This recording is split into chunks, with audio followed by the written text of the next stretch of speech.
موراړوم د دې مهال خبرونو ته بیان میوند خپلواک د فراه ولایت نه رارسېدلي ریپورټونه وایي چې په پاکوا ولسوالۍ کې 4 تنه ولسي وګړي د یوې چاودنې په ترڅ کې په شهادت رسېدلي دي.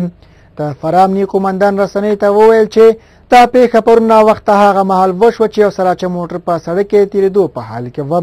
په دې چاودنه کې د یو ماشوم په ګډون 4 تنه د سړک د غاړې په مین چاودنه کې په شهادت ورسېدل. تر اوسه د دې چاودنې مسؤلیت چا په غاړه نه ده اخیستی.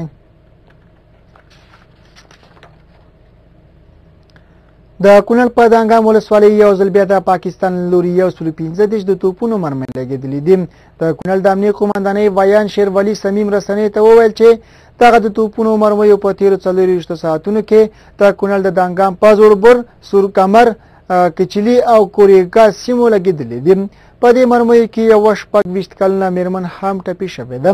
د ریپورټونو له مخې په تیرو 15 میاشتو کې د پاکستان له لوري په کونړ او نورستان څخه باندې 15,000 راکټونه توغول شوي دي.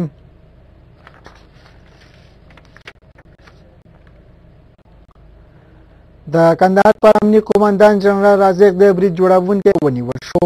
د کندهار له ولایت نه په یوې مطبوعاتي خبرپاڼه کې راغلي چې د ملي امنیت کارکوونکو پر عبدالرازق باندې د وروستي ځان وژونکي برید جوړونکی له یو شمېر مهماتو، اسنادو او شواهدو سره یو ځای ونیوه. پر جنرال رازق د روانې لمریزې میاشتې پر 9 نیټه ځان وژونکی برید وشو چې پکې 4 تنه ملکي وګړي شهیدان شول او د جنرال عبدالرازق په ګډون 15 تنه ټپیان شول. د هیواد د خپلواکۍ د 93مې کلیزې په ویاړ د کرزي د فرمان له مخې د هرات له زندان نه 203 تنه بندیان خوشي شول. د هرات د محابسو یو مسؤل فیروز احمد فیروز رسنیو ته وویل چې په دغه 203 تنه زندانیانو کې چې په بېلابېلو جرمونو زنداني ول، 3 تنې ښځې وې چې د کرزي د فرمان له مخې خوشي شول.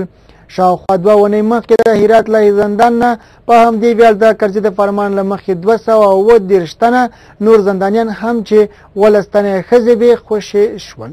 درنو لیدونکو دا د دې مهال وروستي خبرونه له ملتیا مو مننه. ښه ددان او بریالي اوسئ.